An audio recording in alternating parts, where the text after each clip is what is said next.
es importante. Gracias, presidente. Con base en sus comentarios referentes a las reformas constitucionales y que estamos a 11 días del 5 de febrero, quiero retomar, compartirle que en el sistema informativo de Tabasco me permitía hacer el análisis constitucional de las reformas desde diciembre de 1982, que fue el inicio del sexenio del presidente Miguel de la Madrid, hasta 30 de noviembre del 2018 con el presidente Enrique Peña Nieto. Fueron 135 decretos de reforma, presidente, y se reformaron, si no me equivoco, 495 artículos de la Constitución. La Constitución política tiene 127, si no estoy equivocado también. Estamos hablando que se reescribió la Constitución poco más de 3 veces en este periodo neoliberal, como usted lo ha venido planteando. Voy a intentar ser muy breve con las reformas constitucionales que se dieron. En el sexenio de Miguel de la Madrid aumentaron el número de diputados mediante una reforma constitucional. Quiero destacar precisamente que en esa época el PRI, el partido en el poder, tenía el 70% de la Cámara, presidente. Para una reforma constitucional usted ha comentado que se necesitan 2/3 partes, es decir, el 66%, nada más para poner un poco el contexto de la época. También en el sexenio del presidente de la Madrid se crea la CONASAMI, la Comisión Nacional de Salarios Mínimos, la encargada de no permitir el aumento del salario mínimo en su momento de todos estos 36 años. De ahí viene el sexenio de Salinas de Gortari, se aumenta el número de senadores al doble, presidente, mediante reforma constitucional, se hace la reforma a los ejidos, posteriormente llega el sexenio de Zedillo, y presidente, aquí es algo muy interesante porque la reforma judicial se da el 31 de diciembre. O sea, es un poco surrealista, si me lo permite, que el último día del año se haya dado esta reforma al Poder Judicial, precisamente, pues cuando sabemos que estos días son no laborales, ¿no?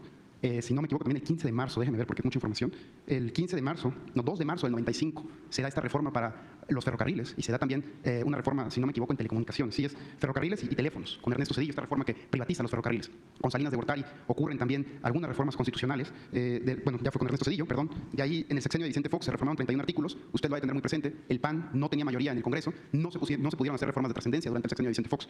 En el caso de Felipe Calderón se reformaron 110 artículos de la Constitución, en esta ocasión ya el PAN era primera minoría con el 41%, y presidente, hay algo que me llama mucho la atención, en el sexenio de Calderón, cuando el partido opositor ya tiene una mayoría del 25% en el Congreso, el presidente Calderón modifica que el Ejecutivo no asista a San Lázaro a presentar el informe de gobierno, precisamente yo lo llamaría por un miedo al debate o miedo a confrontar a la oposición en su momento. Vaya, recordando un poco todo lo que ocurrió en San Lázaro.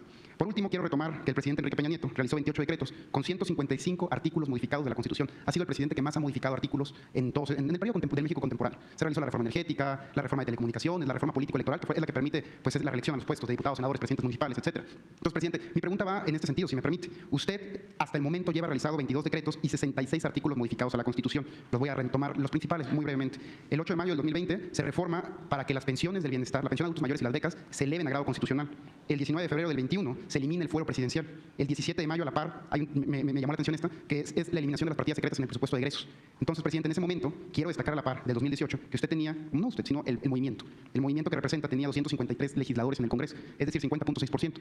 Para generar mayoría calificada, es ya mínimo, estamos hablando de 16% en términos porcentuales. Entonces, presidente, con estas reformas que usted va a presentar y con este contexto teórico, preguntarle cuál va a ser el legado constitucional que va a dejar su gobierno y a la par, presidente, en una pregunta en el ámbito más personal, ¿cuál sería la reforma constitucional que usted consideraría ha sido la que más beneficia o beneficiará al pueblo de México de las que ya presentó o de las que va a presentar? Gracias.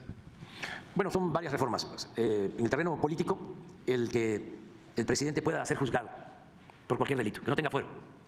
Esa es una muy buena reforma. La otra reforma importante es la de la revocación del mandato, que se haga valer la democracia participativa. Que si un presidente llega y a los 2, 3 años no tiene el respaldo, no tiene el apoyo del pueblo, se puede hacer una consulta y se le pueda sustituir. Y para que sea una reforma válida,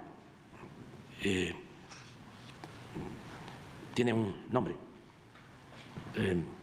que tenga valor legal, vinculatoria, que sea vinculatoria, en vez de 40% de participación, estoy proponiendo, se los adelanto, 30% de participación. Porque ahora, por eso, no se llevan a cabo consultas, porque para que tengan valor, para que sean vinculatorias, necesitan participar el 40%. No, 30%. Para que así se animen, porque cuando apliqué y el INE llevó a cabo lo de la revocación del mandato, preguntando que si querían que yo continuara o que renunciara, la oposición, los conservadores, llamaron a no participar para que no se llegara al 40%. En cambio, si es al 30%, como sí se puede llegar, se van a animar todos a participar. Esa es una iniciativa, eso es muy importante. El fuero presidencial venía desde la Constitución de 1857 y se quitó en lo político. Ahora, en lo social, pues todos los programas. El que esté quien esté, tengan que entregar la pensión a los adultos mayores. Es un derecho constitucional. Además, en la Constitución está escrito que cada año tiene que aumentar el presupuesto para la pensión. Y así, todo lo demás. El que en la Constitución, que es parte de lo que vamos a presentar ahora, se establezca que no se puede permitir que el salario mínimo aumente menos que la inflación, como lo hicieron 30 años. ¿Por qué no pones? Eso lo vamos a evitar, porque esa es la justicia, ¿no? Prevenir la no repetición. Si ustedes hacen el análisis, se van a encontrar de que lo del aumento del salario mínimo, si hacen el análisis, se van a encontrar que durante 30 años el incremento al salario mínimo fue menor a la inflación. Entonces eso nunca más. Y esa es parte de una de las iniciativas. Puede ser que en circunstancias difíciles sea inflación más 2 puntos, pero nunca menos de la inflación, porque si no se produce esto. ¿Y qué significa esto? Significa pérdida de poder adquisitivo del salario. Y siempre uso el ejemplo de que cuando empezaron con esta política, en el periodo neoliberal, un salario mínimo alcanzaba para comprar, eso es lo mejor, 50 kilos de tortilla. Déjala ahí, 50 kilos de tortilla, un salario mínimo. Nada más para que se analice si es bueno el neoliberalismo, como dice el expresidente Zedillo, con todo respeto. ¿Sí? ¿Para quién es bueno? ¿Para quién? ¿A quién favorece la política neoliberal? Entonces, de 50 kilos de tortilla, un salario mínimo, a 6.5 cuando llegamos. 6,5 kilos. Y a pesar de que hemos aumentado el salario en términos reales más del 100%, miren lo que alcanza ahora, 12 kilos, porque la pérdida fue tremenda. Y es un dato, pero esto va acompañado del empobrecimiento de la gente. Entonces, ¿qué es lo que voy a presentar? Hablo en primera persona porque es una de las facultades del presidente, el presentar iniciativas, no cualquiera lo puede hacer, de reforma a la Constitución. Bueno, ¿qué? Ya no se vuelva a repetir lo que sucedió en todo el periodo neoliberal, en 36 años. Claro, con la mentira de que el sofisma, de que si aumentaban el salario, iba a aumentar la inflación. Y nos engañaron vilmente. Entonces, eso es, lo más importante son las reformas sociales. Lo que vamos a buscar ahora, con este paquete de iniciativas, es regresarle a la Constitución vigente, la Constitución del 17, su espíritu de justicia social, que se lo quitaron los neoliberales neoporfiristas en los últimos 36 años, del 83 al 18. Porque en todas esas reformas, si te diste cuenta en el análisis, no hay nada a favor del pueblo. Fue arreglar el marco legal para legitimar, legalizar el saqueo. Son 36 artículos de la Constitución. Y un dato. ¿Saben cuándo aprobaron el FOBAPROA? El PRI y el PAN. El día de la Virgen de Guadalupe.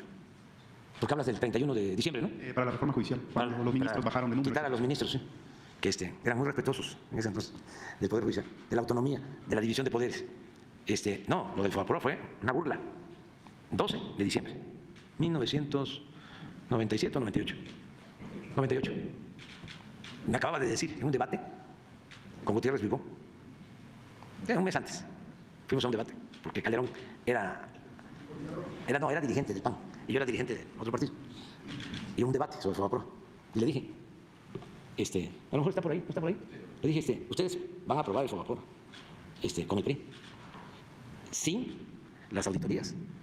No vamos a aprobar, me dijo. Y el señor Gutiérrez Vivó, que después padeció de censura, se tuvo que ir asilado a Estados Unidos. Y me dijo, ¿ya le contestó que no? Le digo, no vamos a aprobar. Y al mes, ahí estaban todos. Así son, de falsarios, de farsantes. Claro, en abono a Calderón, pues los dirigentes de esos partidos, y a veces hasta los presidentes, él cuando usurpó la presidencia, no era libre, no era autónomo, son representantes de la oligarquía. peleles. Todo lo que me pudo haber dicho y a lo mejor hasta lo estaba pensando, de que no debían aprobar eso. Pero yo creo que apenas estaba saliendo de ahí. Y le decía, Andrés, ven para acá. ¿Qué dijiste? ¿Cómo te atreves? Si no te tenemos para eso. Como que ya se te olvidó de que nos representas. ¿Sí convivo? ¿Sí, en la radio? Pero vamos a ver, pero vamos, sí, a mí me habló el señor Gurría y me dijo que hay un acuerdo con el PAN, básicamente, para resolver el asunto del Fobaproa. Ustedes acordaron con el gobierno resolver el asunto del Fobaproa sin castigo a los responsables y sin que estén las auditorías. Pero nosotros vamos a aprobar el Fobaproa, Andrés Manuel. Aquí el tema central, vuelvo a insistir, yo para que parezca exactamente. Aquí el tema es, ¿van a aprobar el dictamen con el PRI a principios de noviembre sobre el Fobaproa? ¿Sí o no? Sí. Ah, perfecto, ya le dijo que no. ¿Eh? Ah, no, sí, ya, pero a lo que voy es de que me han dicho, ven para acá. ¿Qué te crees? Gracias, presidente. Y nada más para concluir ya. La semana pasada